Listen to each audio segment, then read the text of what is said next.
আমি আর কোনো নিষেধের কবিতা লিখি না। রাতের অন্ধকারে দাঁড়িয়ে কারো কানে ফিসফিস করে বলি না, থেমে যাও। ওই যুবকের দিকে তাকিও না, কারণ পৃথিবী এখন একটি উন্মুক্ত মঞ্চ, আলো ও ছায়ার বিস্তৃত থিয়েটার, যেখানে প্রতিটি মুখ একটি চলমান দৃশ্য।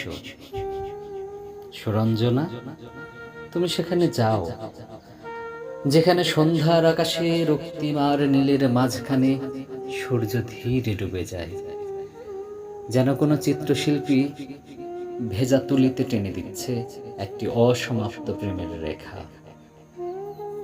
তোমার পদচারণা হোক শিউলি ঝরা ভোরের মতো, সাদা পাপড়ির নীরবতা মাটির গন্ধে ভিজে ঘাসের উপর শিশির হয়ে ঝরে। যুবকেরা আসুক কয়েকটি নৌকার মতো নদীর ঘাটে ভিড়ে, তোমার কথার ঢেউয়ে দুলুক তাদের সময়। তুমি কথা বলো, কণ্ঠে থাকুক বকুল ফুলের মৃদু সুবাস, হাসিতে উঠুক পাকা আমের হলুদ রোদ। অভিনয় করো যেন তুমি একটি নক্ষত্র, গভীর নীল আকাশের ভেতর অসংখ্য চোখের দিকে ঝরে পড়ছে তোমার আলো।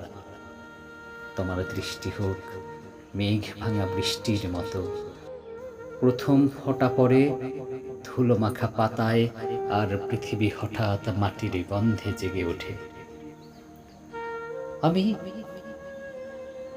আমি দূরে দাঁড়িয়ে থাকব, একটি পুরনো অশ্বত্থ গাছের মতো নদীর ধারে।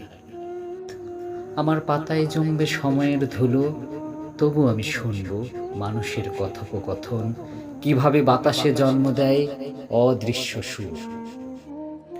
কারণ হৃদয়েরও একটি মুক্ত অর্থনীতি আছে, যেখানে অনুভূতির মুদ্রা অদৃশ্য আলো দিয়ে গড়া। তুমি তোমার অভিনয় ছড়িয়ে দাও শরতের আকাশে, নীল ঘুড়ির মতো উড়ে যাক তা। তোমার হাসি ভেসে যাক পাখির ডানার শব্দে, তোমার শব্দ বাজুক গোধূলির গরুর ঘণ্টার মতো ধীরে ধীরে গ্রাম জুড়ে। আর আমি কোনো দিন বলবো না যেও না, কারণ স্বাধীনতা একটি বুনো ফুলের মতো। সে নিজেই জানে কোন পাহাড়ের ঢালে ফুটে উঠতে হয়। সেই বুনো ফুলের গন্ধে একদিন ভরে উঠুক তোমার অভিনয়ের আকাশ।